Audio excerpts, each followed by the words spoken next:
name's Griffin Pickard and I'm the electrical manager here at the Bauer Electrical Workshop. So the concept of the repair cafe that we run here is to give people confidence, to make sure that they're involved in it, even if it's just taking 1-2 screws out.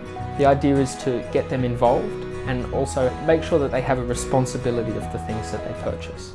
Alright, what we got is an Electrolux planetary mixer. The light in there was flashing and it wasn't working. There were a couple of faulty components on the board. What we had to do was to replace a couple of components on the power supply and also on the control board.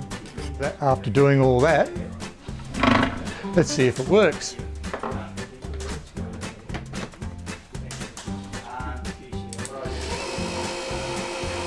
And it works. Bauer is an environmental organisation. We've existed in Sydney for over 20 years. We work providing a space where people can donate goods and have them repaired, reused, and make sure that as little as possible goes to landfill.